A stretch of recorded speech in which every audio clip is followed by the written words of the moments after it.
do sertão. As cadeirinhas são muito baixas.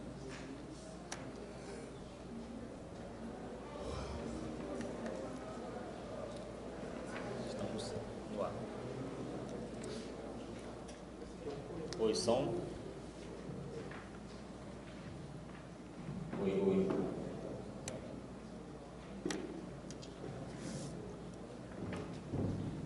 Oi, som. Bom, estamos bem adiantados com o horário. Eu agradeço pela paciência dos amigos, todos que vieram na chuva e tudo. Agradeço também pela presença, claro. Sem vocês aqui a palestra não aconteceria, então eu quero parabenizá-los por isso. Hoje é sexta-feira, final de semana, correria, todo mundo quer estar em casa, sei lá. E vocês estão aqui buscando conhecimento, buscando cultura, e isso é legal. Então, muito obrigado por isso. E nós estamos transmitindo esse evento pelo Facebook, fazendo uma live ao vivo pelo Facebook. Então, todo mundo está com o celularzinho aí, vocês já marquem seus amigos, vão lá na página dos Carcarás, compartilhem, falam, eu estou aqui ao vivo e tal. E a gente também está gravando para disponibilizar no YouTube mais tarde. Então, o tema de hoje é sobre o grande poeta, grande escritor maranhense, Nauro Machado. Ainda, infelizmente, desconhecido por muita gente. Muita gente goldovicense, muito maranhense, não estuda, não lê, não conhece as obras do Nauro Machado. E, tendo em vista isso, essa dificuldade, essa falha grande que nós temos, em acadêmicos também, muita gente na universidade vai buscar pessoas de outro estado, de outro país, e acaba esquecendo que nós temos aqui um gênio, né? Nós tínhamos aqui um gênio, né? Visto como um louco muitas das vezes, mas um gênio. E acabamos esquecendo, deixando ele de lado. Então, eventos como esse, ideias como essa, que quando o Adonai trouxe à tona, né? Com um artigo que ele publicou, está lá no nosso site, chamado Nauro Machado, o Gênio Maranhense. Ele já veio com a ideia de trazer o Nauro Machado, colocar o holofote de volta na poesia dele, né? Mostrar o que pode ser aproveitado, o que tem de bom. Muita coisa ainda dá para ser discutida, falada, pensada, escrita, refletida sobre a obra do Nauro Machado, que infelizmente é desconhecida. Então nós pensamos e fizemos um podcast. Vocês podem acessar também lá na nossa página do Facebook, nosso podcast, que acontece aí toda terça-feira, salvo alguns empecilhos. E nós tivemos a ideia de trazer para a universidade. Por que não transformar isso numa palestra, né? Dentro da academia, que é onde se discute essas ideias, aonde deve, né, pelo menos em tese, serem discutidas. E aí estamos aqui hoje. Então, o Adonai é formado em filosofia aqui pela UFMA, formou aí há pouco tempo. É uma mente brilhante, eu converso com ele e quase diariamente perturbo ele lá pelo Facebook, pelas redes sociais e pessoalmente também. É meu amigo pessoal, que eu tenho uma grande estima por ele. É escritor, poeta. Escreveu uma novela que ganhou um prêmio aqui em São Luís, a novela O Labirinto. Eu, a propósito, fiz uma resenha sobre isso, vocês podem pesquisar na internet. Ele também é autor de 4 livros de poesias. Tem um livro novo aí que ele pode falar ao final, né, Dona? Sim. Livro novo saindo, ainda este ano, né? Creio que no próximo mês, no máximo até o final do próximo mês estará sendo lançado. Ótimo, excelente. Então, sem mais delongas, Adonai Ramos Moreira, Visões de Nauro Machado.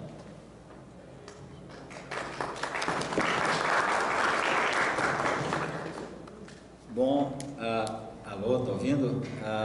Se bem que não precisa muito de microfone, que minha voz é por natureza muito grave.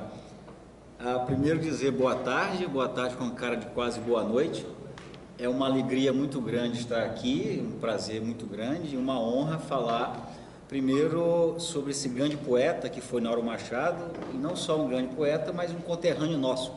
Portanto, um homem que dividiu conosco a mesma terra, a mesma região, o mesmo local, e nós somos seres privilegiados por termos nascido na terra de um gênio, infelizmente um gênio, um ilustre desconhecido até hoje, embora já tenha criado uma obra das mais densas, das mais profundas e das mais complexas da história da moderna poesia brasileira.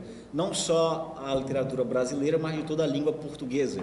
Dificilmente nós vamos encontrar nos países lusófonos, o microfone não vai muito na minha cara não, dificilmente nós vamos encontrar nos países lusófonos, dentro dos países de lusofonia, um poeta tão denso, tão vasto, tanto em quantidade de obras, Nauro beira quase os 40 títulos, fora os livros que deixou ainda inédito, esperando publicação, que creio que a esposa dele, Arlete Nogueira da Cruz, irá publicar, pelo menos foi o que ela me confessou, nos encontros que tive com ela.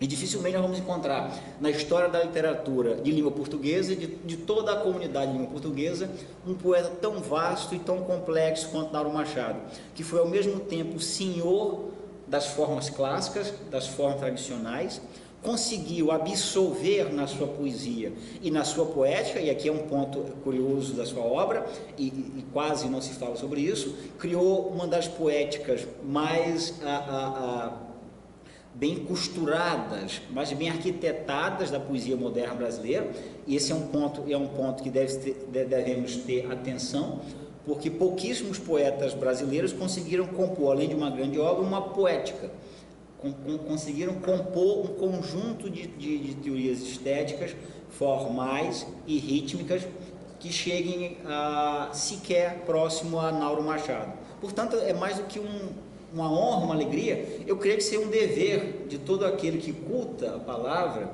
de todo aquele que tem amor pela sua cultura e pela identidade, parafraseando o grande poeta inglês Shelley, os poetas são os legisladores não reconhecidos do mundo, diz Shelley num dos seus artigos mais famosos, que é uma defesa da poesia, e eu poderia dizer que os poetas são a consciência de um povo, os artistas são a consciência de um povo. Quando nós esquecemos dos artistas, é uma prova que estamos a esquecer de nossa própria consciência, de nossa própria identidade.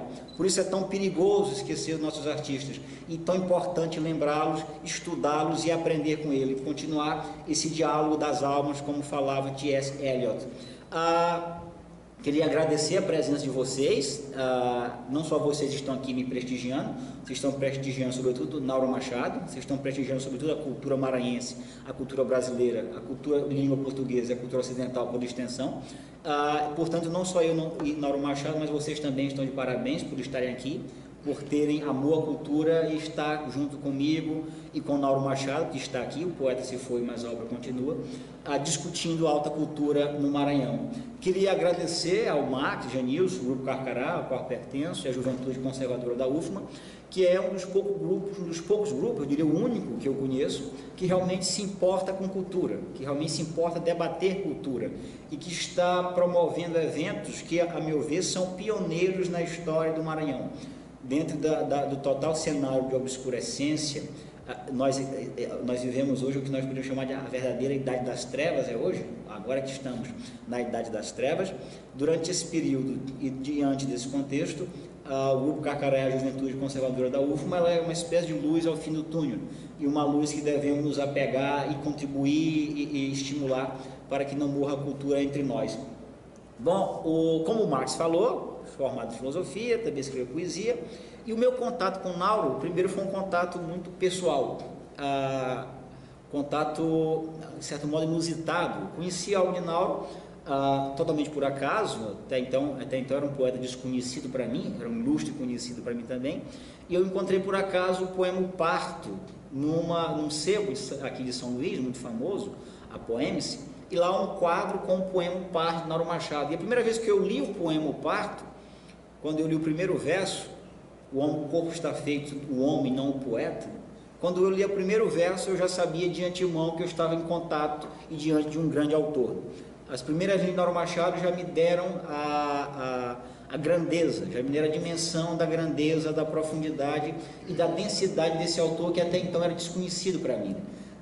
Dos poetas modernos brasileiros, não só os poetas do centro, sul, sudeste, geralmente são os mais badalados, mas os poetas brasileiros de modo geral, o Nauro não pertencia ao meu rol de leituras. E quando eu conheci o Parto, quando eu me dei conta desse primeiro poema dele, eu tomei um verdadeiro choque. E desde lá para cá, venho me aprofundando na obra de Nauro Machado, e à medida que eu vou lendo Nauro Machado, que eu vou estudando Nauro Machado, mais eu me abismo e mais eu fico perplexo diante do fato de haver uma grande obscurecência sobre a obra desse grande poeta, de como esse grande poeta passou e ainda estará a passar despercebido entre nós, como esse poeta não foi reconhecido da maneira que foi reconhecido, que devia ser reconhecida em vida. Eu tive a alegria de, junto com o professor Ivan Pessoa, organizar e contribuir para que Nauro Machado recebesse o título honoris causa, em vez de ser um dever desta universidade. Foi um dos últimos prêmios que Nauro Machado recebeu, o último título, mas que se não tivesse havido um esforço quase que titânico, não se teria título algum. Não que Nauro Machado precise do título para engrandecer a sua obra, pelo contrário, é o título de honoris causa da UFMA que se engrandece com a presença de Nauro Machado. A relação é inversa, mas diante de um total escassez de prestígio, de análise, de crítica, fez-se necessário esse prêmio a Nauro Machado. E de lá para cá, Nauro tem sido uma das minhas leituras constantes. E quando o Nauro Machado faleceu em 2015, pouco tempo depois de receber o título honoris causa, quase não se falou da morte de Nauro. O ano de morte de Nauro Machado passou quase despercebido, com exceção dos próprios esforços de sua esposa, Arlete Nogueira da Cruz, também escritora, inclusive uma excelente poetisa também. Se não fossem os esforços da Arlete, Nauro Machado e o aniversário de morte de Nauro Machado passaria quase despercebido entre nós. E diante disso eu resolvi escrever um pequeno ensaio, um breve artigo, sobre uma análise genérica da obra de Nauro, mandei a Max. Foi publicado no blog da Juventude Conservadora da UFM, e Max me propôs a ideia de por que não fazermos uma palestra sobre Nauro Machado, dando aspectos gerais da sua poesia e tentando divulgar a obra naurina para o povo maranhense. Aí eu aceitei de imediato, não só pelo simbolismo que há nisso, mas também pela necessidade e o dever intelectual de debatermos, lermos e cultivarmos os nossos autores. Levar ao pé da letra o sentido da palavra cultura, cultivar. Bom, diante disso, e diante também da complexidade da poesia de Nauro, eu trouxe para vocês alguns poemas esparsos, tirados das obras de Nauro Machado aleatoriamente, no sentido de que não seguiu-se, estrito senso, a cronologia das suas obras, mas é uma espécie de pequena antologia para vocês irem se familiarizando com o poeta. Bom, uma das coisas mais interessantes que devemos falar sobre Nauro Machado, e precisamos primeiro entender o momento histórico que Nauro Machado está escrevendo e entender alguns elementos essenciais da sua poesia. Então nós vamos começar com um ponto bem curioso, que é a classificação de Nauro Machado no movimento literário brasileiro. A introdução do Brasil na moderna poesia brasileira, ela vai chegar ao ápice em 1922, com a famosa Semana de Arte Moderna de 1922, que tem muito de lives de futurismo, até mesmo que a presença de Marinetti, Felipe Marinetti, o italiano, foi muito forte entre nós. Só que a Semana de Arte Moderna, ela se desdobra, ou se poderia se dizer, tem como consequência outros dois movimentos conhecidos, que é o movimento de 1930 e 1945. O 1930 mais ligado ao que nós chamamos o romance, seria o romance de invenção que seria o Brasil moderno, e se concentra mais na literatura nordestina. Isso em todo o país vai ser em 1930, que a literatura brasileira e o modernismo vai adentrar o Nordeste brasileiro, no caso Hélène do Rego e no caso da obra de Gilberto Freire, vão ser os autores que vão espalhar o modernismo no Nordeste, mas ela vai se ater mais à prosa. Portanto, os autores que serão ainda que inicie nessa época, Carlos Drummond de Andrade, por exemplo, ele se inicia nessa época, 1930, é a data que Drummond publica alguma poesia, que é o seu primeiro livro, mas não se produz propriamente um movimento poético, pelo contrário, a poesia brasileira ainda vai ficar restrita aos malabarismos e às extravagâncias da geração de 22, sobretudo de Oswald de Andrade e Mário de Andrade, que o Bruno Tolentino muito sarcasticamente chama de os andradoides. Eu acho sensacional isso. Até 1940, nós vamos ver na literatura brasileira a permanência desses poetas que vão apenas evoluindo. Então, o Carlos Drummond de Andrade, por exemplo, ainda que se inicie em 1930, é uma poesia que ainda bebe nos poetas de 22, sobretudo pelos poemas pílulas, os poemas mais oswaldianos, e sobretudo pela influência de Mário de Andrade, que o descobriu no interior de Minas Gerais, antes de Carlos Drummond de Andrade ir para o Rio de Janeiro como secretário de Gustavo Capanema, que então era ministro de Getúlio Vargas. Até 1945, portanto, a poesia brasileira vai ser um desenvolvimento da Semana de 22. com alguns poetas essenciais que vão perdendo o foco de sua própria estética e ao mesmo tempo com alguns poetas que vão aperfeiçoando a sua poética. Não é à toa que o próprio Carlos Drummond de Andrade, quando publica Fazendeiro do Ar, que é um livro de 1954, titulado Fazendeiro do Ar e Outras Poesias, ele tem um poema chamado Eterno, que ele começa com os seguintes versos: e ficou chato ser moderno, quero ser eterno, eterno, eterno. Isso nós já estamos percebendo que esse clima de extravagância, esse clima de exotismo que marcou a primeira fase do modernismo brasileiro já está começando a ser superado. Portanto, as revistas que até então nasceram e os movimentos estéticos que então nasceram vão aos poucos sendo superados.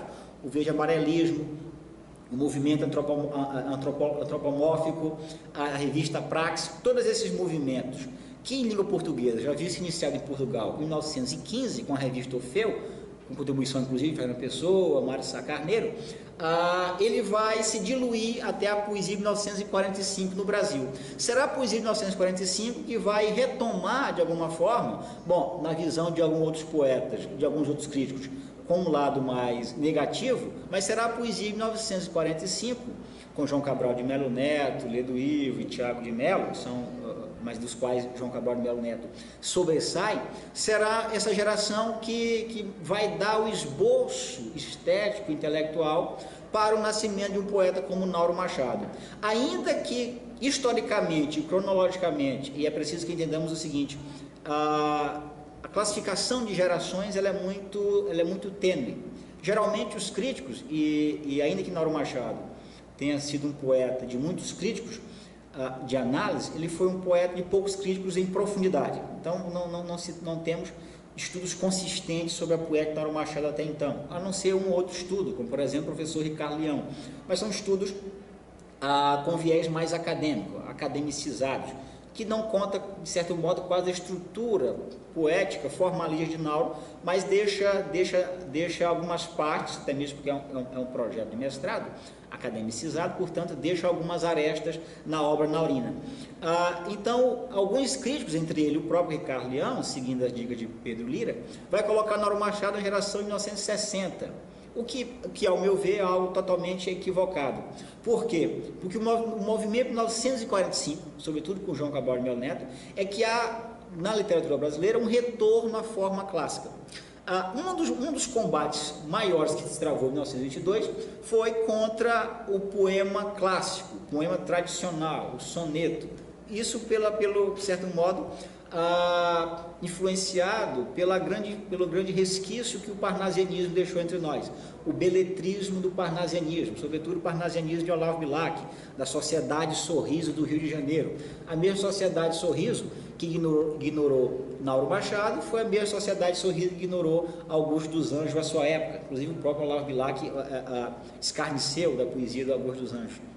Então será a poesia de 1945 a poesia que vai retomar o culto da forma, ou seja, ela vai deixar de lado, sobre alguns aspectos, esses malabarismos formais, esses malabarismos temáticos, e essa tentativa, a meu ver, frustrada em todas as poéticas de 22, de criar o novo, de se criar a verdadeira literatura brasileira, entre muitas aspas, para voltar a cultuar a literatura como forma, a análise da forma, o culto à forma, e ligado a isso um retorno à tradição. Bom, é claro que esses aspectos não agradam a todos os críticos.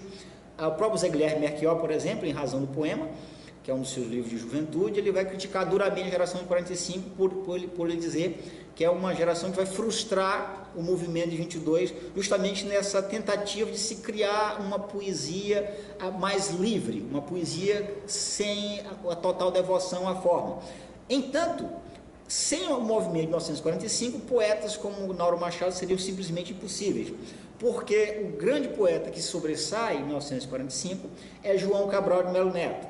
E João Cabral de Melo Neto, até antes do livro Engenheiro, é um poeta muito ligado ao surrealismo.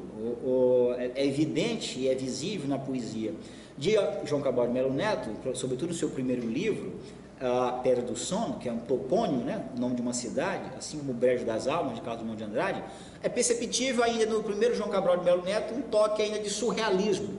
É à toa que se nós nos lembrarmos de alguns poemas de João Cabral de Melo Neto, do Pedra do Sono, nós percebemos esse onirismo presente nos seus poemas. Poemas como, por exemplo, ó jardins enfurecidos, pensamentos, palavras, sortilégios, sob uma lua contemplada. Ó jardins viciosamente contemplados, onde o pensamento maior dor, do amor, da saúde. Bom, esse tipo de poema, ou então poemas como meus olhos têm telescópios guiando a rua, guiando minha alma longe de mim 1000 metros, automóveis como peixes cegos compõem minhas visões mecânicas. Bom, esses versos já demonstram que o primeiro João Cabral de Melo Neto é um poeta muito surrealista. Vai ser o contato de João Cabral de Melo Neto com a arquitetura, não com a poesia, mas com a arquitetura francesa, do Le Corbusier, vai ser esse contato que vai fazer com que João Cabral dê esse giro copernicânico, esse giro, de certo modo, revolucionário na sua poesia, e vai voltar ao culto da forma e da estética da forma. Tanto é que o poema O Engenheiro, o livro O Engenheiro, cujo poema dá título ao livro, já é um retorno ao rigor da forma. Não o rigor da forma parnasiana, não o rigor de soneto, mas o rigor de composição. Ora, Nauro Machado, ainda que publique o primeiro livro em 1958, o que vai estar acontecendo em 1958 no Brasil? Em 1958 nós temos o aparecimento da famosa poesia concreta. O que advogava a poesia concreta? Por que Nauro Machado não se filia, sob nenhum aspecto, à geração de 60 pelo viés formal? Porque a poesia de 1960 é a poesia nascida do livro A Luta Corporal, de Ferreira Goulart, sobretudo um poema chamado Roseral, em que Ferreira Goulart diz ter implodido a linguagem.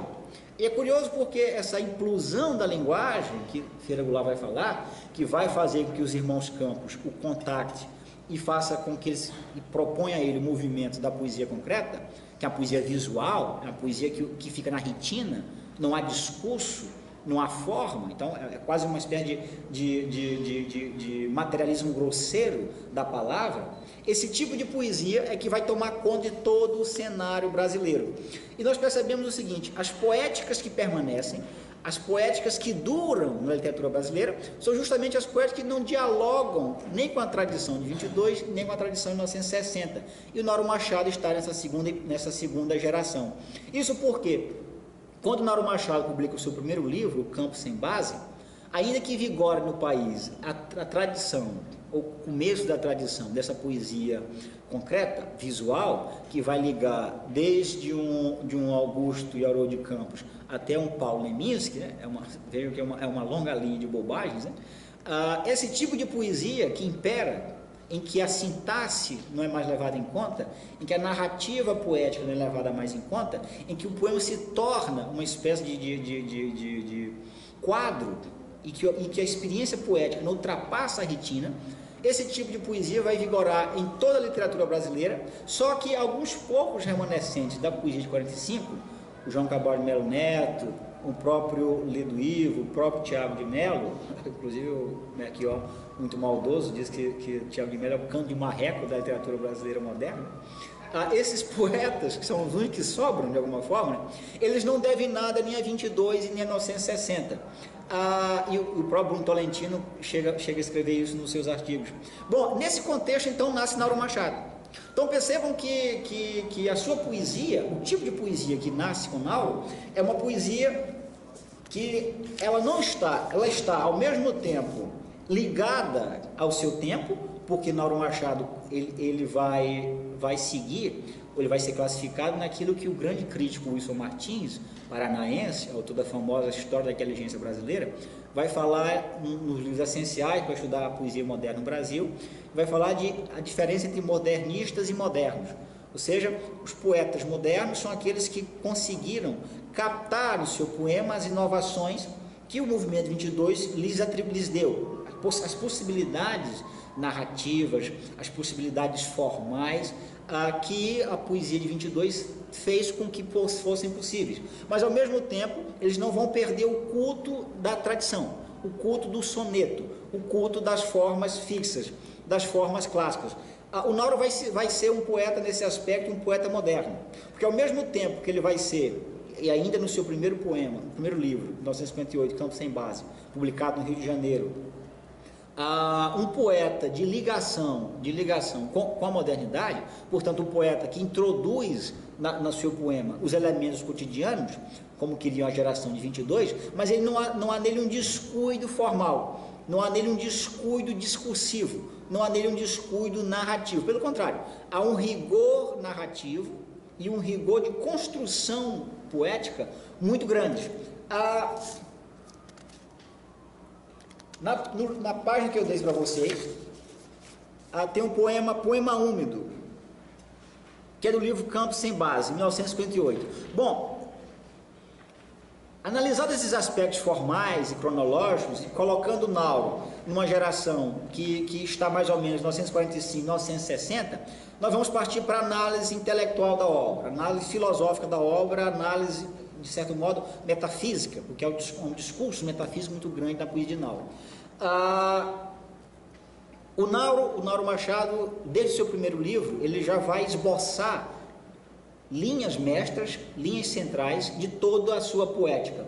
Se nós pegarmos o primeiro livro dele, 1958, Campos Sem Base, e lermos, e depois lermos sem passar por todo o processo de obra, e lermos o último livro dele publicado em 2015, que é o Baldio Som de Deus, nós perceberemos que os mesmos temas, claro, quando eu falo mesmos temas, é preciso dizer, os mesmos temas retrabalhados, reanalisados e aprofundados estão presentes, como uma espécie de obsessão intelectual naurina, uma espécie de obsessão intelectual que mostra no fundo o viés poético de Nauro ligado a uma poesia filosófica, a uma poesia só comparada à língua portuguesa, a poesia de Fernando Pessoa e com alguns aspectos a poesia de Herbert Helder, que é um poeta moderno português, segundo alguns o maior poeta da segunda metade do século XX de Portugal. Então, no Campo Sem Base, Nauro já vai traçar o seu painel temático.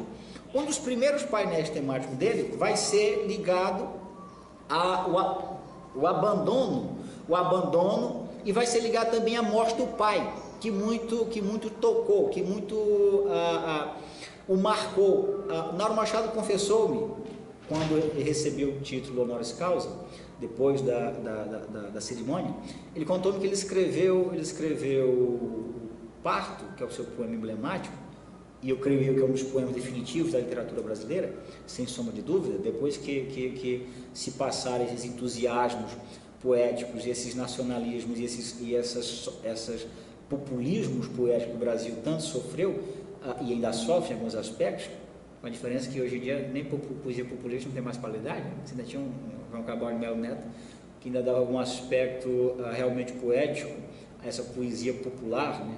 O populista, como Morte de Vida Severina. Ainda tem um Ferreira Goulart que com as suas cambalhotas ainda consegue escrever um poema sujo, mas hoje em dia nem isso conseguimos chegar a isto. Bom, fora esses aspectos, o Parto certamente irá permanecer na literatura brasileira como um dos grandes poemas definitivos. Mas antes do Parto, que é o poema mais famoso de Nauro, o Poema Úmido é um dos poemas que já detectam, ou que nos dão sinal da temática naurina, ou seja, a temática da solidão, a temática do abandono. E é preciso lembrar que Nauro estava apenas com 23 anos de idade quando escreveu este livro, quando publicou este livro no Rio de Janeiro. Então, os temas centrais, o abandono, a solidão, a angústia e, sobretudo, a marca da morte do pai, e a morte vai ser um tema constante na poesia de Nauro Machado.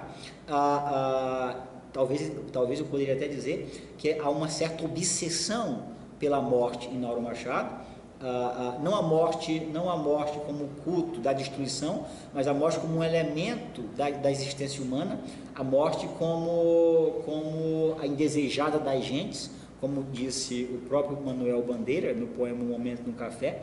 E a morte, portanto, já está presente no primeiro poema de Nauro, e já dá como que o filão, a linha mestra na qual Nauro irá caminhar. Diz o poema o seguinte, vocês podem acompanhá-lo: que silêncio, meu pai, nestas ruas que renego, onde há uma tristeza que em mim se ilumina, nas calças vazias, nas mãos com que pego, as luzes que se acendem no porte neblina.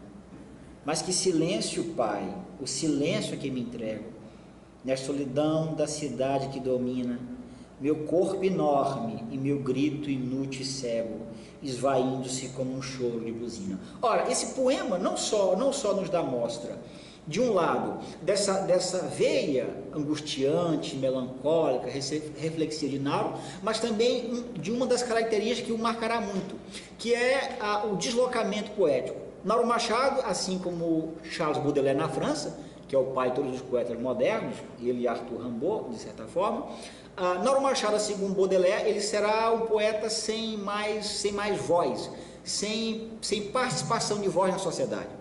Quando nós analisamos, por exemplo, a poesia de Charles Baudelaire, tanto nos seus poemas em prosa, como nos seus poemas mais poéticos, coloquemos assim, o que nós percebemos é uma perda total de participação social. O poeta perdeu o seu local na sociedade.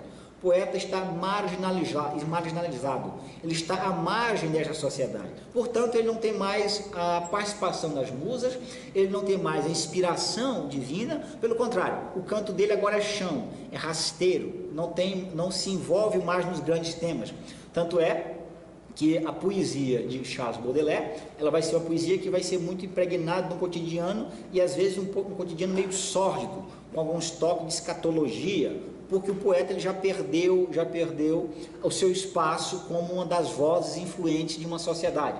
Não há a mesma importância, por exemplo, que tinha um Dante na Itália, não há a mesma importância que tinha um Goethe na Alemanha, não há a mesma importância que tinha um Camões em Portugal ou um Homero na Grécia. O poeta, portanto, dentro de uma sociedade que cada vez mais se maquiniza, uma sociedade cada vez mais ligada à técnica, o poeta vai perdendo o seu local. O Nauro Machado, ele vai ser o poeta que mais vai expressar isso na nossa poesia. É claro que alguns outros poetas, como o próprio Carlos Drummond de Andrade, em algum aspecto Manuel Bandeira, mas sobretudo Carlos Drummond de Andrade, irão tocar nesta veia, irão tocar nesse poeta, nesse sentimento de completa desesperança do mundo. Tanto é que o próprio Carlos Drummond de Andrade tem um famoso poema chamado Soneto da Perda de Esperança, se não me engano, publicado em Claro Enigma, em que Drummond vai dizer o seguinte: perdi o bonde e a esperança, volto pálido para casa, a rua é inútil e nenhum alto passaria sobre meu corpo. Vou subir as ladeiras lentas que os caminhos se confundem. Todos eles me conduzem ao princípio do drama e da flora. Não sei se estou sofrendo ou se há alguém que se diverte, por que não? Na noite escassa com um insolúvel flautim. Entretanto, há muito tempo nós gritamos sim ao eterno. Bom, esse mesmo poeta que tá de alguma forma nos revelando essa desesperança na sua poesia, é o mesmo poeta que dá um certo comedimento à sua melancolia, à sua desesperança. O Nauro Machado será o contrário. Não só nos apresentará essa cair do paraíso, essa queda das nuvens em relação à condição de ser poeta, a condição de voz poética, mas o fará isso de uma forma totalmente explosiva. É uma espécie de grito de socorro de sua poesia. Esse poema, que é o poema úmido, por ser um poema muito de juventude, ele ainda não tem a mesma explosão sintática, a mesma explosão rítmica, a mesma explosão verbal que o Nauro vai desenvolver nas suas obras posteriores. Mas de alguma forma já nos dão indícios, já nos mostram que poeta será esse. Já nos dão, de certa forma, o que seria o esboço desse poeta. E percebemos também o seguinte: a preocupação de Nauro em descrever a condição do homem moderno, a preocupação em descrever a própria condição do poeta e a própria condição de marginalidade da poesia e do fazer poético, já o afasta totalmente da geração de 60 e também o afasta da geração de 45. O Nauro ele vai ser, na nossa literatura, um poeta sem geração nenhuma. Ele vai ser uma voz solitária na nossa poesia. Isso vai colocar numa situação tanto quanto estranha, porque ainda que cultue a forma, não pode ser ligado aos poetas de 45, ainda que tenha os poemas em versos livres, ele não pode ser ligado aos poemas de 60, e nem tem essa brincadeiras, entre aspas, esse jogo verbal dos poetas de 1960. Portanto, é um poeta que já nasce exilado. Nauro Machado é um poeta que nasce exilado, tanto pelo seu tema, tanto pela sua poética, tanto pela sua construção sintática, pela sua construção rítmica. Ainda nesse mesmo livro, Campo Sem Base, nós já vamos perceber o poema que é, de certo modo, o poema síntese da obra naulina, que é o poema O Parto. Nesse poema, que alguns de alguma forma, pelo menos na minha modesta visão, não dão devido valor, nesse poema Nauro como que irá traçar o esboço espiritual e o esboço intelectual de toda a sua obra. Isso porque, até mesmo pelo próprio nome, O Parto, a ligação do poeta e da poesia não como um exercício meramente formal, um exercício meramente técnico, mas um exercício orgânico, portanto um exercício natural. O próprio título do poema já nos indica isso, já nos indica um poeta por excelência, um poeta que tem a poesia não como um fazer estético, mas como uma própria condição de vida. O poeta que escreve como quem respira, seguindo a velha tradição de Rainer Maria Rilke, nas suas famosas cartas. Esse poema, de alguma forma, ele vai nos dar o esboço intelectual, temático, formal, e vai nos revelar o verdadeiro Nauro Machado. Claro, ainda com 23 anos, um poeta muito incipiente sobre alguns aspectos, ainda não de todo senhor da sua poesia, mas um poeta que já está a mostrar para que veio, já está a apontar que vai ser uma voz dissonante na nossa poesia, já está a apontar que vai ser um poeta que vai criar de alguma forma um estilo inconfundível em qualquer literatura de língua portuguesa e de qualquer país que seja. O poema O Parto, vocês podem acompanhá-lo. O Parto: meu corpo está completo, o homem, não o poeta, mas eu quero e é necessário que se me sofra e me solidifique em poeta, que destrua desde já o supérfluo e ilusório e me alucine na essência de mim das coisas, para depois, feliz ou sofrido, mas verdadeiro, trazer-me à tona do poema com um grito de alarma e de alarde. Ser poeta é duro e consome toda uma existência. Bom, esse poema, de alguma forma, ele nos vai dar a noção de uma construção existencial pela palavra. Dos poetas modernos brasileiros, o Nauro vai ser aquele que mais concentra em sua obra a filosofia.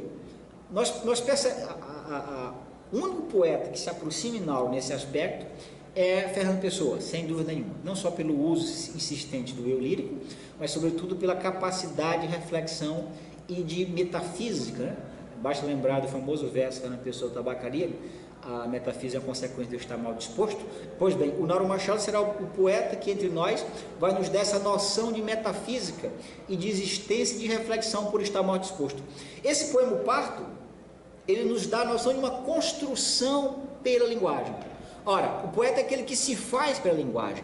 A linguagem cria o poeta, no sentido que vai dando as dimensões estéticas, as dimensões intelectuais e as dimensões filosófico-existenciais.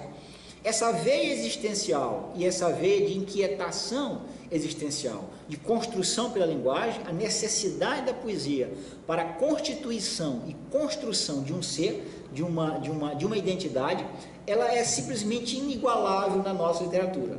É claro que se nós observarmos, alguns outros poetas da poesia brasileira, sobretudo a poesia de 1930, seguindo a 1930 e 1945, e eu me refiro especificamente a Manuel Bandeira, ainda tentaram tocar nessa noção de formação da poesia pela linguagem.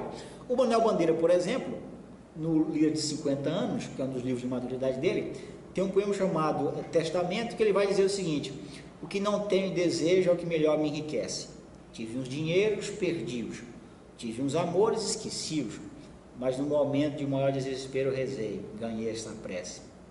Vi terras de minha terra, por outras terras andei, mas o que ficou marcado no meu olhar fatigado foram terras que inventei. Gosto muito de crianças, não tive um filho de meu.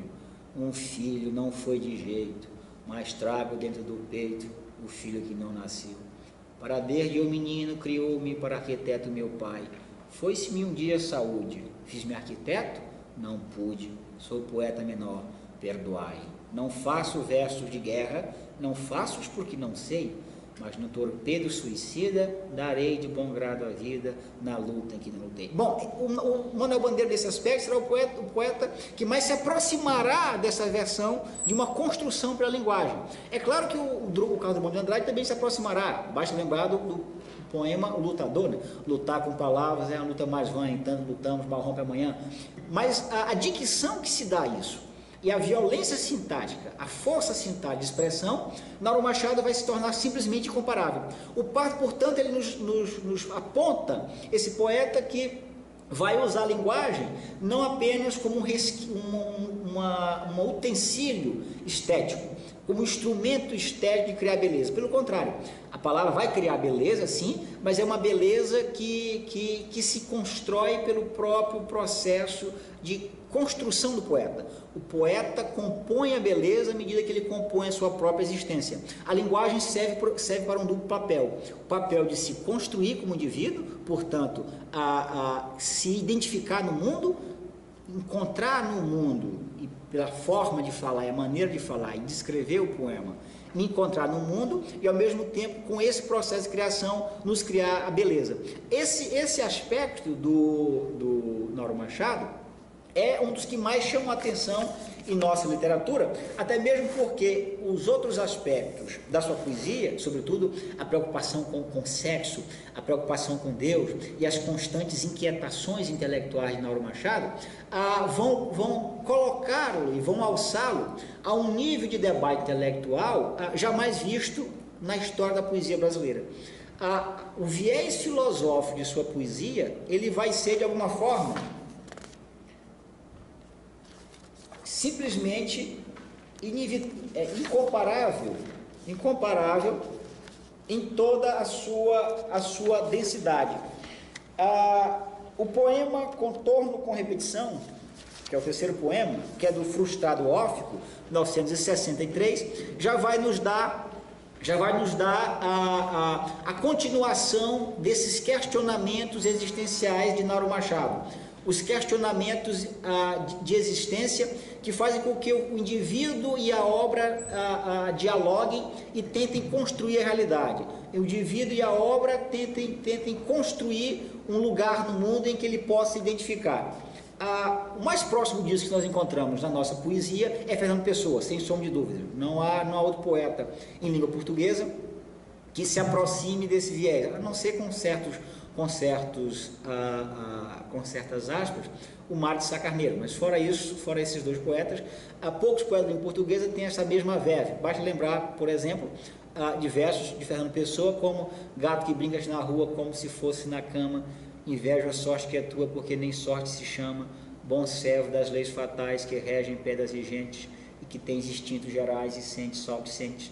És feliz porque és assim, todo nada que és é teu, e invejo estou sem mim, conheço-me, não sou eu. Bom, esse não conhecer-se, nessa construção do não conhecer, e na descrição, na construção do poema, buscar se conhecer, apenas Nauro Machado conseguiu atingir esse ápice filosófico entre nós. Nenhum outro poeta, ainda que tenha incursões no campo da poesia mais filosófica, nenhum outro poeta moderno se compara a Nauro Machado. É claro que o único poeta brasileiro que não é moderno, seria mais ou menos um pré-modernista, que seria Augusto dos Anjos, é que se aproxima mais ou menos dessa verve, mas ainda com uma linguagem muito cientificista, uma linguagem que de alguma forma tende mais, sobre alguns aspectos, a um certo exotismo sintático e propriamente uma profunda reflexão, mas é um poeta que de certo modo se liga espiritualmente com Nauro Machado. Exceção feita a Augusto dos Anjos, nenhum outro poeta vai ter esse mergulho profundo na existência. O poema Contorno, e veja o próprio título, Contorno sem repetição, vai dizer o seguinte: em dentro e fora divide-se o ser, e dentro ou fora já não há recurso. Se em mim te concluis vida, e em ti me perco. Se já me diminui, quem será criança? Se já me diminui, quem me viu outrora? E que na morte se fecha em si agora, me negando de igual minha lembrança, chegando de repente fim de tudo, como de súbito iniciou-se tudo. Bom, esse questionamento da existência, do estar-se no mundo, aproxima muito Nauro Machado sobre alguns aspectos da filosofia existencialista, sobretudo com Heidegger, é o poeta, o filósofo que talvez mais se aproxime a Nauro Machado nesse aspecto, com alguns toques sartreanos, mas sobretudo Martin Heidegger, e pela essa noção de Dasein, de estar jogado no mundo. Estou jogado no mundo sem muitas referências, e portanto tento me construir nesse estar no mundo. O segundo poema órfico, ele vai ser justamente a exemplificação desse discurso de construção pela linguagem e desse discurso de estar no mundo e encontrar um sentido por esse estar no mundo. Vai se dizer o seguinte: o passar do silêncio é o caminho para a voz, o passar da palavra é o caminho para o nada. Ora, o poeta então identifica na realidade não só uma completa falta de sentido, mas na visão e diante dessa falta de sentido, ele tenta se construir através de sua poesia. Toda obra de Nauro é um esforço de construção. Certa vez na Academia Brasileira de Letras, o Carlos Heitor Coni, que é um escritor carioca, romancista e membro da Academia, numa palestra sobre Machado de Assis, ele chegou a brincar dizendo que Machado de Assis, antes de tudo, queria compor uma cara, não uma obra, pelo esforço de embranquecimento de Machado de Assis. No fundo, o esforço de Machado de Assis de galgar o patamar, o parnaso das letras em sua época. Eu poderia dizer que Nauro Machado, antes de tudo, antes de tentar criar uma obra, ele tentou criar uma identidade. Todo o esforço da poesia de Nauro, o esforço realmente válido da poesia de Nauro, vai ao encontro da construção de uma identidade. Ou seja, o poeta precisa escrever sobre o mundo, não porque o entende, pelo contrário, mas porque precisa entendê-lo. E nessa busca de tentar entendê-lo, a palavra tem um papel importantíssimo, porque é ela que vai ligar o poeta aos seus questionamentos mais profundos. Ela que vai dar ao poeta o direcionamento estético e o caminho para que ele encontre dentro da palavra, utilizando a palavra, a luz do fim do túnel. Esses aspectos, portanto, vejam, esses aspectos de angústia, de melancolia, que já estava presente na nossa literatura e que de algum modo foge da poesia de língua portuguesa, querendo ou não, a nossa poesia é uma poesia de cunho muito lírico, né? Basta nos lembrar de Vinícius de Moraes. Portanto, é uma poesia que de alguma forma afasta a reflexão. Então, poucos são os poetas de língua portuguesa que de alguma forma tentaram e foram bem sucedidos na construção de uma poesia pensante, uma poesia que pensa. Na língua portuguesa, por exemplo, nós só temos Antero de Quental e Fernando Pessoa. No Brasil, por exemplo, nós só temos Augusto dos Anjos e Nauro Machado, em que há um devotamento completo para a construção de uma identidade pela poesia. Portanto, essa angústia que presente em Nauro vai descambar necessariamente para alguns outros temas que são centrais na sua poesia, e que de alguma forma são consequência, são desdobramentos dessa angústia inicial, desse não estar bem no mundo, desse não estar bem disposto no mundo, não estar bem aninhado na realidade. Esses outros temas, essas outras ramificações serão, portanto, nada mais do que uma naturalização. Quais são esses temas? Deus, morte, sexo. E o sexo não o sexo de relação sexual, o sexo não o gozo carnal, o orgasmo, mas o sexo como a condição do humano, o sexo como corporeidade, o sexo como carne. De certo modo, a carne como podridão, como aquilo que passa, como aquilo que é perecível, né? E por outro lado, se nós temos então uma grande reflexão sobre a perenidade humana, isso necessariamente leva o poeta aos altos voos da poesia metafísica. E o poema Sangria é um exemplo clássico disso. Natal, enquanto póstumos formos do milagre, e a verdade sabermos como esponja em vinagre, e andames suculentos carregarmos a costa desta nossa morada, em sangue e água nós imposta, pelo verbo, ó, deixai-nos morrer quais órfãos sós. enquanto formos póstumo do menino em nós. Bom, é um poema de cunho visivelmente religioso, né? Mauro Machado, o menino, está a falar de Jesus Cristo. E esse tema de Deus, a busca por Deus, a presença de Deus que paira na literatura de Mauro Machado, não é senão um desdobramento dessa angústia inicial de não estar bem disposto no mundo, de não estar bem aninhado no mundo. Não é à toa que esse livro está esse poema está num livro chamado Necessidade do Divino, que é um livro de 1967, que é um livro que de alguma forma concentra a poesia mais de cunho metafísico religioso de Mauro Machado. É o livro que mais o aproxima e que nos revela um Mauro Machado preocupado com a presença de Deus, e não por Mauro ser católico ou por Mauro ser um religioso, mas sim por ser um poeta que está na sua busca, e isso aproxima aos grandes poetas modernos. É preciso que nos lembremos que toda a poesia moderna tem como um dos seus filões centrais, como uma das suas colunas centrais, os debates, os questionamentos religiosos. Basta lembrar de Rimbaud, basta nos lembrar de Baudelaire, basta nos lembrar de Edgar Allan Poe. O próprio Fernando Pessoa, como o próprio judeu, tem a marca da religiosidade muito forte, e não só na poesia, mas a própria prosa, o próprio teatro moderno, tem como um dos seus pontos centrais esse questionamento, essa busca secreta daquilo que o escritor judeu Isaac Balsinger chamava, num conto, tem alguma coisa lá, de uma inquietação pela transcendência, ou seja, tem alguma coisa em algum lugar e eu preciso saber o que é, e a presença disso me inquieta.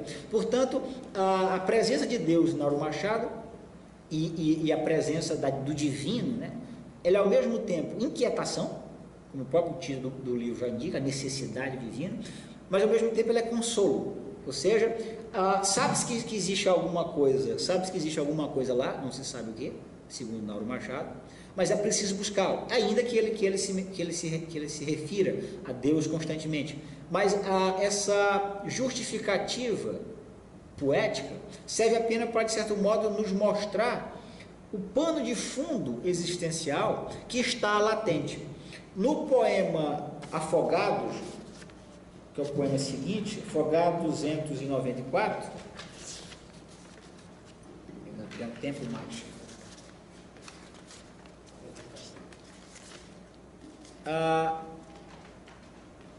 E também do poema Inferno e Céu, que eu acho que é o poema que melhor define esse aspecto.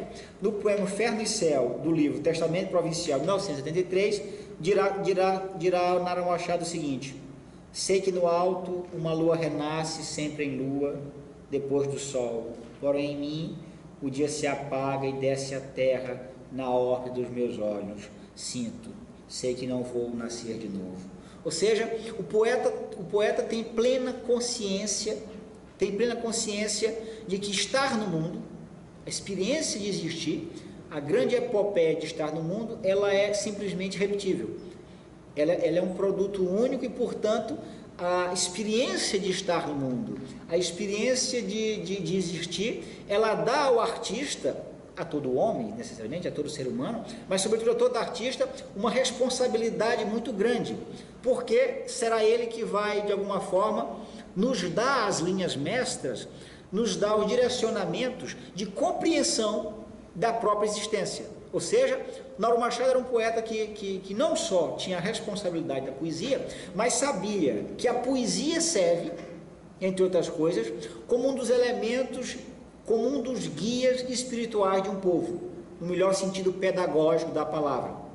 Portanto, foi um poeta inquieto, mas com uma inquietude que apontava para uma necessidade de transcendência, para a superação de suas próprias angústias, para a superação dos seus próprios vazios existenciais. E aqui o vazio no sentido schopenhaueriano, vazio como algo que nos inquieta, algo que de um modo nos põe em contato com a necessidade da transcendência. Esses aspectos, ainda tem um tempo, quase uma hora, ainda tem um tempo, esses aspectos de busca de transcendência, de busca de uma poesia que de alguma forma dê conta desta aventura que está vivendo, vai fazer com que Nauro tenha a própria carne, a própria condição humana, algumas vezes quase como uma espécie de ideia frustrada da existência, uma espécie de ideia malograda da existência. É claro que essa ideia de malogro existencial não é nova em literatura, pelo contrário, e até mesmo os exageros disso. Basta que lembremos, por exemplo, dos sonetos, dos poemas de Charles Baudelaire, as correspondências, né? Inclusive um certo toque de satanismo na poesia de Baudelaire, na própria poesia do Arthur Rimbaud, na própria poesia de Edgar Allan Poe. Então, esse descrédito e, ao mesmo tempo, essa inocência em entrar em contato com essa condição, aproximam Nauro dos poetas malditos. Vale lembrar a famosa frase do Rimbaud no Estação do Inferno, em Saint-Jean d'Enfer. O Rimbaud vai dizer que per delicadeza je perdi ma vie, por delicadeza eu perdi minha vida. Então essa politese, né? Por politese, por delicadeza, é no fundo uma expressão por um engano estético, por uma inocência do que seria o fenômeno humano, eu me deixar ser levado pela vida.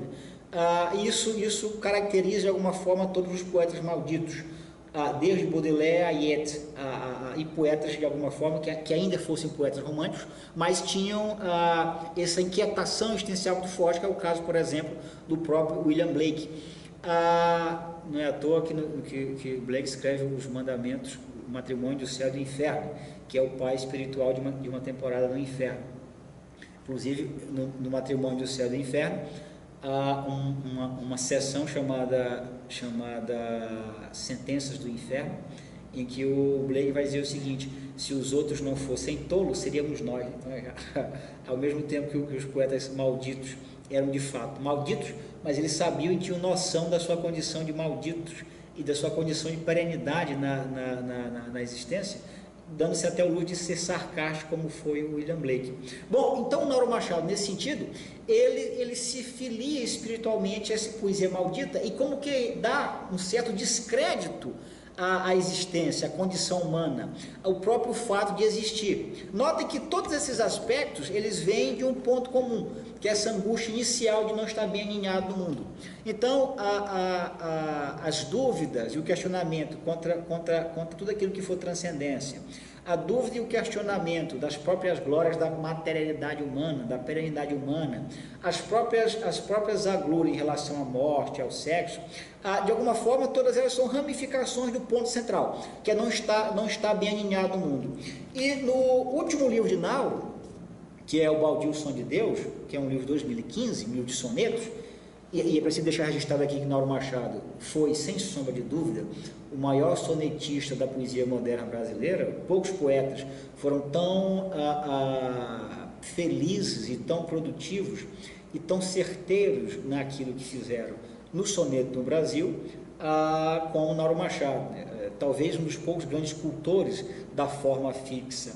Entre nós, Vinícius de Moraes, Murilo Mendes, Jorge Lima, em alguns casos, Cecília, mas na poesia moderna, Nauro Machado no Brasil, e também Bruno Tolentino, de alguma forma, também foi um grande devoto da forma clássica. E com um detalhe muito curioso, tanto Bruno Tolentino quanto Nauro Machado eram donos de uma poética explosiva que necessitava da forma para poder dar a ela contornos, ou seja, eu preciso criar um poema formal, dentro de estratégias formais, de formas, né?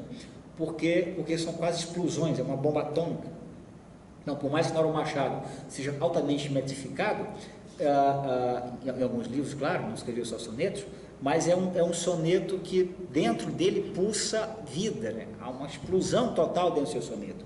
E o exemplo disso é o soneto de número 1099, que diz o seguinte: na rachadura da carne com vida, quisera não haver nascido ou ser, de alguém a soma em outro repetida, até fazer sem pó desaparecer. Ventre nenhum me abrisse da saída, que me entreabriu para após me ter, como uma ideia em gozo acontecida, e a estar num trânsito entre o nada e o ser. Ó verbo porta sem qualquer chaveiro, para me abrir o cárcere sombrio de um pesadelo feito o mundo inteiro.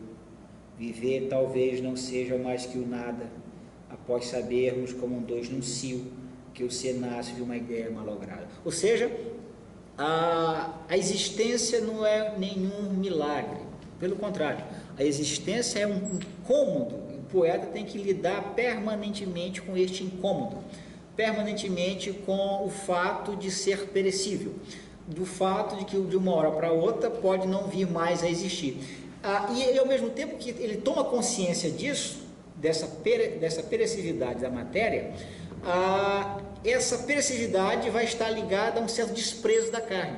Bom, isso não é novo em literatura, é preciso que voltemos sempre à tradição para percebermos que Nauro não está a dizer nada novo, mas é a intensidade com que eu diz. O próprio Rimbaud, por exemplo,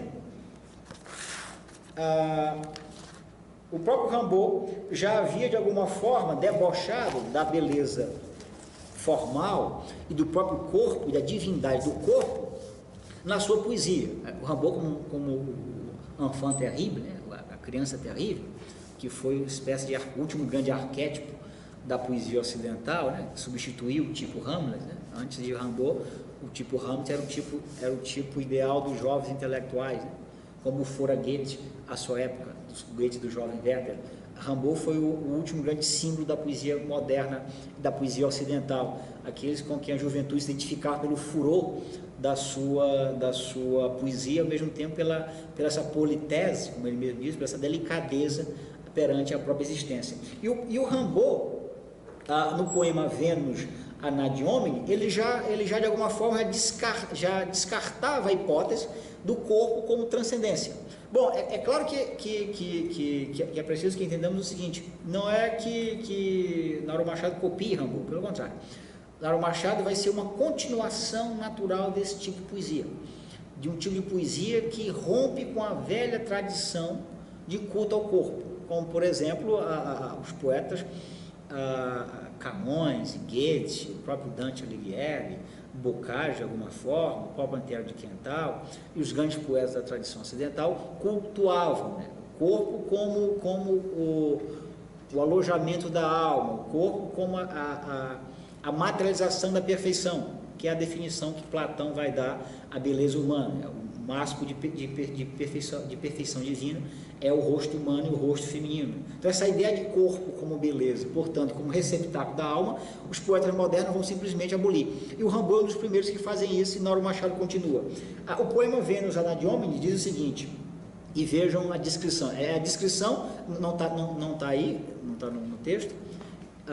É a descrição de Vênus, a famosa deusa Vênus, beleza e glamour, saindo de um banho, e no final do banho está nua de costa, e ao invés do corpo, da beleza do corpo, ele vai ater-se a uma úlcera no ânus de Vênus. E você já mostra como há um desprezo pelo corpo.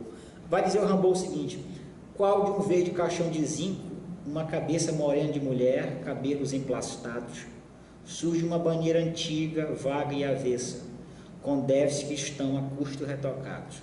Ainda zomba, né? Brota após grossa e gorda nuca, as omoplatas anchas, o dorso curto ora só agradece, depois a redondez do lombo é que aparece, a banha sob a carne espraia em placas chatas. A espinha é um tanto rósea, e o todo tem um ar horrendo estranhamente. Há no mais que notar pormenores que são de examinar-se à lupa. Nas nádegas gravou 2 nomes, Clara Vênus, e o corpo inteiro agita e estende ampla garupa, com a bela hediondez de uma úlcera no ânus. Então, o Rimbaud já está apontando para a quebra, o desprezo e o descaso desse culto do corpo como beleza, ou seja, o culto da forma como o máximo de perfeição que nós podemos ter. É uma ruptura com a velha tradição poética, com a velha tradição artística, que também vai acontecer na escultura, vai acontecer na pintura, vai acontecer no romance, que é o fenômeno do desprezo estético, o culto do feio, a glamorização do horrendo, seria essa a palavra. O Rimbaud, portanto, vai ser um dos primeiros a introduzir isso em poesia. E o Nauro, portanto, vai ser o desenvolvimento natural desse tipo de poema. Ou seja, o poeta que não só tem consciência da sua existência, mas ao mesmo tempo sabe que enquanto matéria, portanto, enquanto aquilo que passa, aquilo que é passável, tem que dar seu recado e não pode deixar, antes de dar o seu recado, apontar para as grandes complexidades da existência humana. Isso se tornou quase uma obsessão de Nauro no livro Esôfago Terminal, publicado em 2014, em que esse livro é muito curioso, porque foi o livro que Nauro Machado escreveu durante o período em que esteve internado no tratamento do câncer de esôfago, que o levaria à morte, né? Aliás, não foi por câncer, né? Foi por outras complicações, mas o abalou fortemente e é necessário que o câncer é sempre um sinônimo de morte. Então, foi uma das consequências da morte de Nauro Machado. Mas mesmo assim, mesmo durante o processo quase de finitude, de destruição, o poeta não deixou de registrar a sua inquietação perante o corpo, e todo o poema, todo o livro Esôfago Terminal, e o próprio nome já está indicado, né? Esôfago Terminal, né?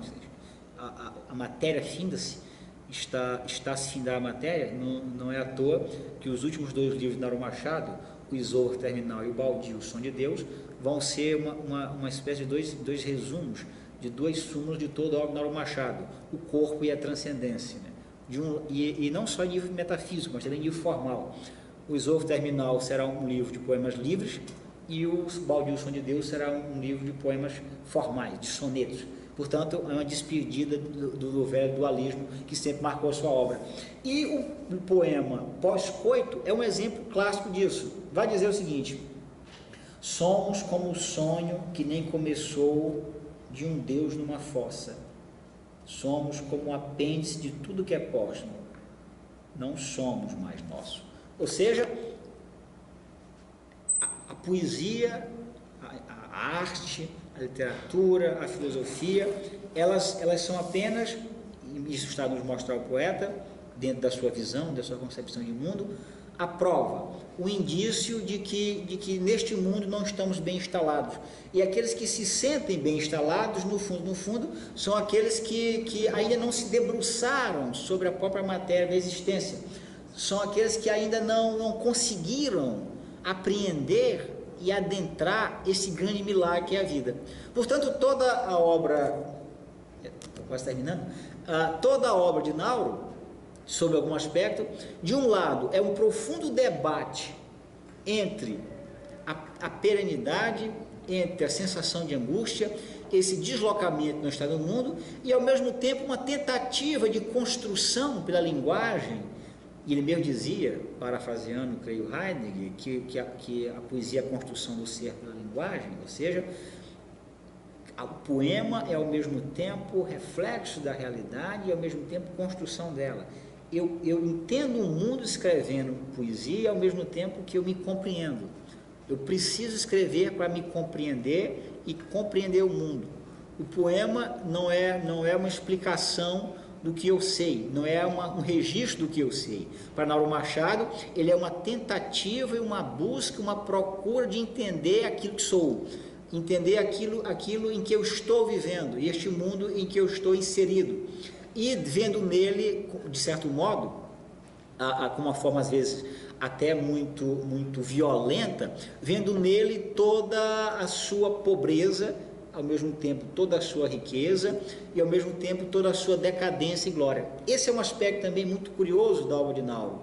Ou seja, nós vimos e percebemos que na poesia moderna, eu estou terminando, a poesia moderna brasileira, após a poesia de 60, em que há essa ruptura da narrativa, ruptura da sintaxe, apenas por uma poesia, para uma poesia visual, e até jocoso como nasce isso, porque o poema Roseral nasceu de um trecho de Feira Goulart.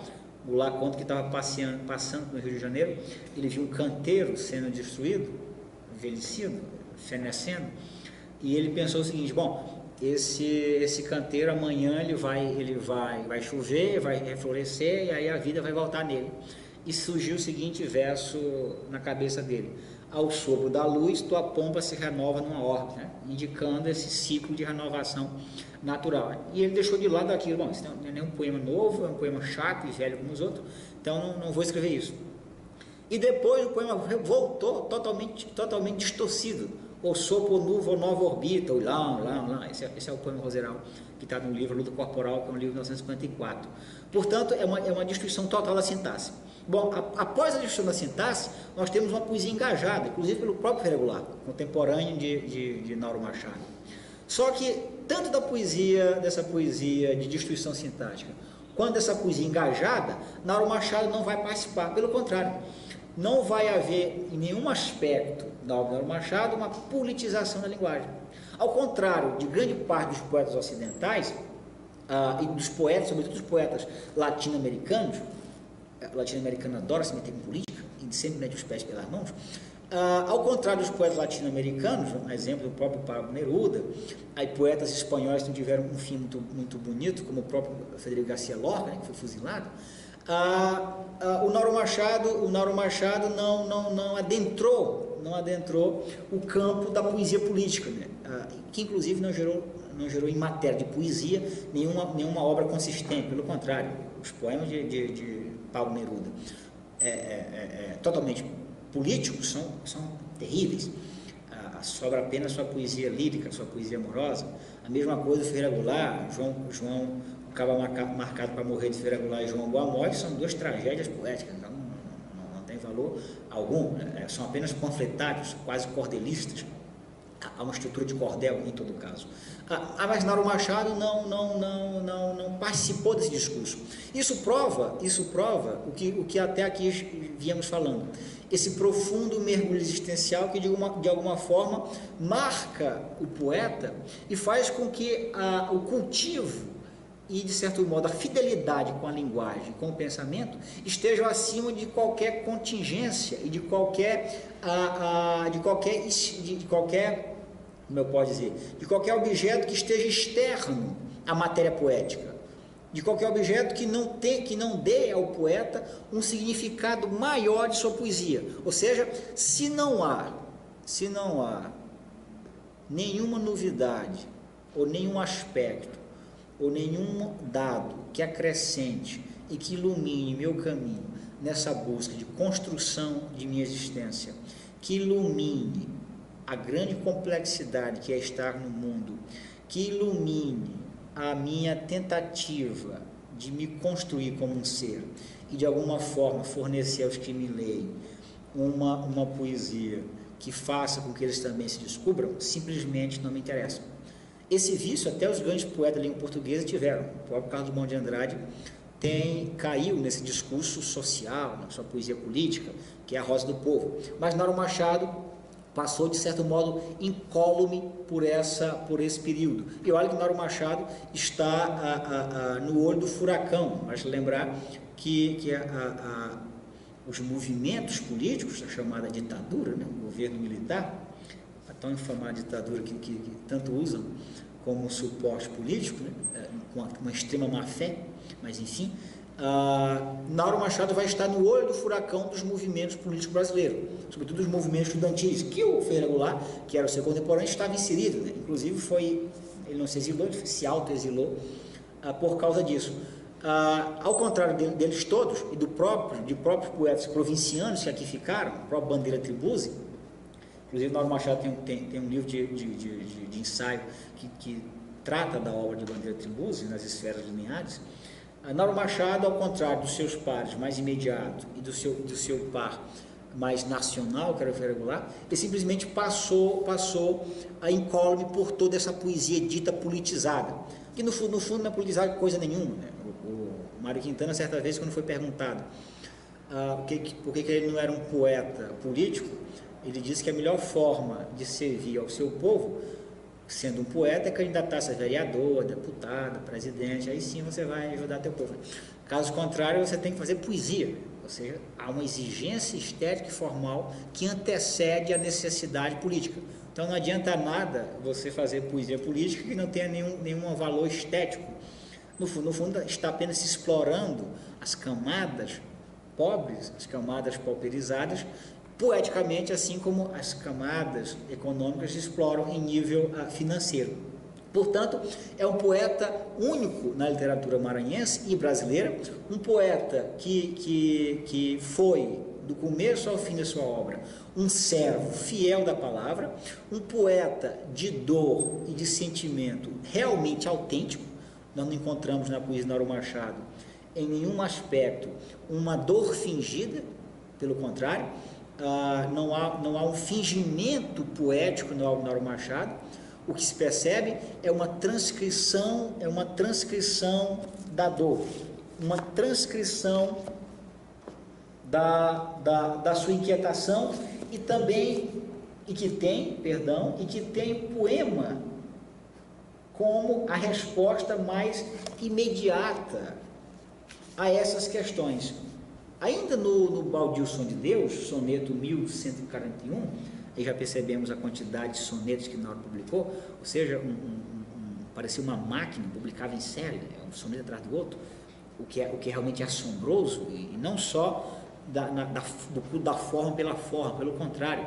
Nauro Machado, de certo modo, ele personaliza o soneto, tanto pelas inovações sintáticas, semânticas, o uso do enjambment, que ele dá um certo toque de personalidade, e sobretudo pelas novidades fônicas, como, por exemplo, o processo de divisão silábica do soneto, para fazer com que o soneto, a palavra, uma vez quebrada, dê som ao verso seguinte. Nauro não só é um grande produtor de soneto, um grande criador de soneto, mas é também um inovador do soneto. Ele personaliza o soneto. Portanto, além de ser um poeta único, é um sonetista único na nossa poesia, que fez dos dois quartetos e dois tercetos verdadeiro milagre poético. E no soneto 1141, Nauro vai dizer o seguinte, uma espécie de súmula, de resumo do que estão dizendo: na minha boca, onde a sua se ajusta, sabendo o fim com seu mais alto custo, revou agora em outra noite augusta, no chão sombrio de ruim abusto, crescendo ainda aquilo que mais custa do que sobrou de um corvo sobre o busto, o nevermore, como mão robusta, a me bater se abrindo em mim com susto. Sei desse som por lhe querer o dito, além da coisa a ser falada ou dita, porque proclamo em minha boca o grito, a ser do verbo que comigo grita, por intuir que dentro do infinito não existe nada além do que se fita. Ou seja, não há na experiência poética e na experiência existencial nada que me dê uma resposta definitiva. O imediatismo entre eu e a realidade, usando uma linguagem filosófica, o aspecto meio fenomênico da sua poesia, ela não dá saída. Ela aponta para o problema, mas não nos dá nenhuma resposta. Ele aponta para o problema existencial, mas não dá uma saída para resolver esse conflito que é, ao mesmo tempo, a necessidade desse divino e, ao mesmo tempo, viver na eterna procura, na eterna busca desse divino. Portanto, é um poeta, no melhor dizer de Nietzsche, que tinha dois pontos centrais: o seu pão e sua arte. Ou seja, com seu pão e sua arte, ele nos deu lições de como, primeiro, se deve comportar a poesia acima de todo e qualquer modismo, ou seja, um poeta que venceu as modas políticas, um poeta que venceu as modas literárias, um poeta que venceu as próprias modas de glamourização da poesia. Era um poeta que não gostava de aparecer, inclusive para receber o honoris causa, deu um trabalho terrível, não queria receber o prêmio. É um poeta autêntico, personalíssimo, e que foi, ao meu ver, e de alguns outros críticos, como o próprio Antônio Olinto, aquele que mais nos deu lição do que seria a grande poesia filosófica de nós, ou seja, aquele que mais nos mostrou quais são os apontamentos e os caminhos do que seria o verdadeiro poeta, longe dos modismos, longe dos holofotes, como hoje em dia a glamorização da poesia e da literatura de modo geral. O Figueiredo Goulart contou que certa vez estava passeando, saiu de casa, ele morava em Copacabana, na rua do Vivier. Ele morava em Copacabana, ia comprar um troço na farmácia, como ele disse, e aí tinha um bêbado chutando o pneu de um carro, né? Pá, pá. E quando o bêbado o viu, ergueu os braços em posição de saudação e disse: Grande Ferreira Goulart, famoso, eu não sei quem é. Ou seja, é uma cultura que cultua os poetas, não por sua obra, mas pela sua personalidade, que é um produto dessa cultura de holofotes que estamos. Então, Mauro Machado fugiu a tudo isso. Foi um poeta que, no final da vida, cultivou aquilo que ele chamava de mãe, a sua solidão. Inclusive, ele chegou a dizer isso registrado em vídeo durante a publicação do seu último livro, Exorco Terminal, que aconteceu justamente no centro, a Rua dos Afogados, que é onde ele morava. E ele dizia que depois do Baldio Som de Deus, ele recolhesse a sua solidão, que ele chamava de mãe. Portanto, é o último grande caso, é o último grande fenômeno de um poeta realmente verdadeiro, de um poeta que não só nos educou, não só nos mostrou que é alta cultura, no sentido, e aí eu repito o professor Olavo de Carvalho, no sentido pedagógico, ou seja, que transcenda relação tempo e espaço, que transcenda os modismos de uma cultura e que, por ser uma poesia e um autor altamente personalista, com uma personalidade muito forte, tem um papel de educador muito grande. A poesia de Mauro Machado, além de ser um monumento da literatura, é, de certo modo, um monumento de educação estética e de comportamento intelectual. Eu diria que ele é sobre todos os aspectos, o nosso último grande exemplo do que seria um poeta em seu sentido maior. Ou seja, eu preciso criar com a minha palavra, não a beleza pela beleza, mas a beleza como um produto de investigação intelectual, como um produto de investigação existencial, para fazer com que eu e o mundo consigamos dialogar nessa grande epopeia que é a existência. E só para terminar, eu soube da morte de Mauro Machado pela manhã, tinha acabado de acordar e um amigo meu me contou que ele havia morrido. Eu tomei um choque, porque quando um poeta morre, o mundo fica mais pobre, o mundo fica menor, né? Embora a poesia não sirva para nada, ninguém paga conta com poesia, ninguém lava roupa com poesia, não dá dinheiro, pelo contrário, gasta dinheiro, consome dinheiro, não dá dinheiro com isso nenhum. Mas um mundo sem poetas é um mundo mais pobre, né? É um mundo em que pau é pau, pedra, né? A pedra não vira beleza, a pedra não vira castelo, né? A flor não vira perfume, a flor é flor e não tem outra função. E quando eu soube da morte de Mauro, e talvez pela proximidade, embora não fosse um amigo muito íntimo, mas gozei de uma certa amizade com ele, né? Isso me impactou muito e imediatamente eu escrevi um poema em homenagem, uma espécie de impressão estética dessa perda, que para mim foi uma perda quase que pessoal, pela proximidade e pelo respeito e devoção que eu tinha à sua poesia.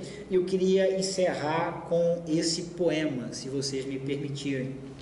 O poema chama-se Motivos, ao grande poeta Mauro Machado, e diz o seguinte: eu fiz questão de escrever rimado para fazer homenagem ao grande culto da forma que ele tanto nos ensinou. Ainda que sejam versos rimados, mas versos livres, não há uma métrica fixa. Hoje a noite chora consciente nesse coração que não mais se comove, e a luz aos poucos se move entre o silêncio e a falta, tão de repente. E então o que estava próximo torna-se ausente, e o que era riso começa a sofrer, a própria eternidade deixa-se morrer, com uma calma que nos oferta como um presente. E embriagado o coração nada mais sente, nem vê que já passou a sua hora, que a noite escondeu a aurora e que tudo é sombra novamente. Afasta-se então a voz silenciada, de resto tudo é nada, e volta a sombra ao coração ausente. Muito obrigado.